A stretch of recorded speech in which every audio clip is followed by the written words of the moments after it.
അന്യപുരുഷന്മാര് സ്ത്രീകളെ വേർതിരിച്ചറിയാതെ എല്ലാവരും മുന്നിലും വിവസ്ത്രനായി കിടക്കുന്ന ദുരവസ്ഥ വരാത്ത നല്ല ഓർമ്മശക്തിയും നല്ല ചിന്തയും ഖുർആനുമായി സദാ ബന്ധപ്പെടുന്ന ആളുകൾക്കുണ്ടാകുമെന്ന് വലിയ ഖുർആൻ പണ്ഡിതനായ ഇക്രിമ റളിയല്ലാഹു അൻഹു പറയുന്നു.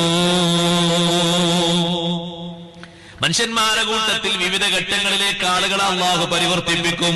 ഖുർആൻ പറയുന്നുണ്ട്, വമിൻകും മയ്യുറദ്ദു ഇലാ അർദലിൽ ഉമർ ലികൈ ലാ യഅലമ മിൻ ബഅദി ഇൽമിൻ ശൈആ. നിങ്ങളുടെ കൂട്ടത്തിൽ ചിലരുണ്ട്, യുറദ്ദു അവരെ മടക്കപ്പെടും ഇലാ അർദലിൽ ഉമർ, ആയുഷ്കാലത്തിൽ ഏറ്റവും നരകിക്കുന്ന ആയുഷ്കാലത്തിലേക്ക്. കാരണം മുന്നിലാര് വന്നാലും ആണാകട്ടെ പെണ്ണാകട്ടെ ഇയാള് തുണിയൊക്കെ അഴിച്ചു മാറ്റുകയാണ്, വരുന്നവരെ മുഴുവനും തെറിയഭിഷേകം ചെയ്യുകയാണ്, എല്ലാവരുടെ മുഖത്തേക്കും ശരീരത്തിലേക്കും കാർക്കി തുപ്പുകയാണ്. കിടക്കുന്നയാളെ തന്നെ കിടന്നിട്ട് മൂത്രയിക്കുന്നയാൾ അറിയുന്നില്ല, മൂത്രത്തിൽ അയാളെങ്ങനെ കളിക്കുന്നു, ചെറിയ കുട്ടികൾ കളിക്കും പോലെ വിസർജിക്കുന്നു. ആ വിസർജിച്ചെടുത്തത് ചുറ്റുഭാഗത്തും ചുമരിലും മറ്റുമൊക്കെ വാരിത്തേക്കുന്നു. അതുകൊണ്ട് വന്നിരിക്കുന്ന ആളുകൾ എറിയുന്നു.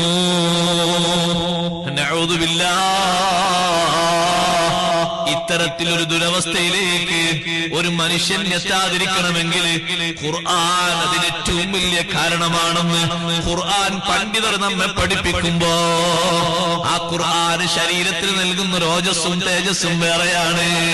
ആ ഖുർആൻ മനസ്സിന് നൽകുന്ന ഹിമ്മത്തൊന്ന് വേറെയാണ്. ആ ഖുർആൻ നമ്മുടെ ബുദ്ധിക്ക് നൽകുന്ന ഒരു സ്ഥിരത ഒന്ന് വേറെയാണ്. അതുകൊണ്ടല്ലേ ഖുർആൻ കേട്ടുകൊണ്ട് മരിക്കുന്ന മനുഷ്യന്റെ മനസ്സിന്റെ ഹിമ്മത്തിന് യാതൊരു കോട്ടമുണ്ടാകൂല, വിശ്വാസത്തിന് പോറലേൽക്കൂല, കലിമ ചൊല്ലുന്നതിന് ധൈര്യം കുറയൂല. ഏറ്റവും വലിയ ധൈര്യം വേണ്ട നേരമാണ് മൗത്തിന്റെ നേരം. അല്ലാഹു നമ്മളെ സഹായിക്കട്ടെ. ആ മൗത്തിന്റെ നേരത്തെ ഏറ്റവും വലിയ ഹിമ്മത്ത് ലഭിക്കുന്ന ആള് ഖുർആനുമായി ഏറ്റവും നല്ല ബന്ധമുള്ള ആളാണ്.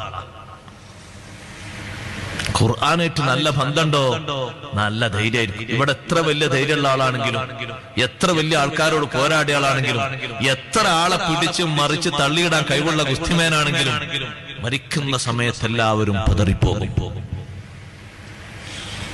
മരണം സ്റ്റാർട്ട് ചെയ്യുമ്പോഴേക്ക് പതറിപ്പോകും. പതറാത്തവരാരാന്നറിയോ? വിശുദ്ധ ഖുർആനുമായി അഭേദ്യബന്ധം സ്ഥാപിച്ച ആളുകൾ. യാതൊരു ക്ഷീണം ഉണ്ടാകൂല, അവർക്ക് യാതൊരു ടെൻഷനും ഉണ്ടാകില്ല. അവരെ മനസ്സിന് നല്ല ഹിമ്മത്തായിരിക്കും അല്ലാഹു നൽകുക, നല്ല കരുത്ത്, നല്ല ഉണർവുണ്ടാകുക മനസ്സിന്. ഞാനിപ്പോ മരണം നേരിട്ടുകൊണ്ടിരിക്കുക, അള്ളാഹുവിലേക്ക് നീങ്ങാൻ പോവുകയാണ്. ലാസ്റ്റ് ടൈമാണ്, മലക്കുകളാണ് വരുന്നതൊക്കെ. അവരോടൊക്കെ ഒന്ന് ചിരിച്ചൊന്ന് സലാം പറഞ്ഞ് സലാമൊക്കെ ഒന്ന് മടക്കി നല്ല സന്തോഷത്തോടൊന്ന് പുഞ്ചിരി തൂകി സന്തോഷത്തോടൊന്ന് കലിമ ചൊല്ലി റാഹത്തോടൊന്ന് കണ്ണടക്കണം. അതുകൊണ്ടല്ലേ ശൈഖ് ജീലാനി റളിയല്ലാഹു അൻഹു കൈ നീട്ടിയിട്ട് സലാം മടക്കിയത്. എന്താണ് മഹാനവറുകളുടെ ഖുർആനുമായുള്ള ബന്ധം? ഖുർആനുമായിട്ട് അവർ ചെലവഴിച്ച സമയം ഒന്ന് കൂട്ടി നോക്കിയാൽ, ഇമാം ഷാഫി റളിയല്ലാഹു അൻഹുവിന്റെ ഖുർആനിന്റെ ഖത്മിന്റെ എണ്ണം കൂട്ടി നോക്കിയാൽ ഷാഫി മദ്ഹബേരല്ലേ, ഒന്ന് കൂട്ടി നോക്കിയാൽ അവസാനം സൂറത്ത് യാസീനൊക്കെ കേട്ടിട്ട് സന്തോഷത്തോടെ ഷാഫി മാമതങ്ങൾ ഇവിടെ വാങ്ങുന്നത്. യാസീൻ സൂറത്ത് മരിക്കുമ്പോ ഓതൽ സുന്നത്താണെന്ന് ഷാഫി മാമതങ്ങളാണ് നമ്മളെ പഠിപ്പിച്ചത്. അതേ വിഷയം അനുഭവിച്ചുകൊണ്ടാണ് ഇമാം ഷാഫി റളിയല്ലാഹു അൻഹു വഫാത്താകുന്നത്.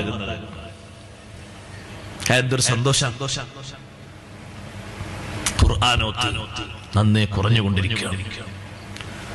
അതാണ് സത്യത്തിൽ നമ്മുടെ പ്രകാശം കുറയാൻ, ഉലമാഇന്റെയും ഉമറാഇന്റെയും പ്രകാശം കുറയാനുള്ള പ്രധാനപ്പെട്ട ഒരു കാരണം.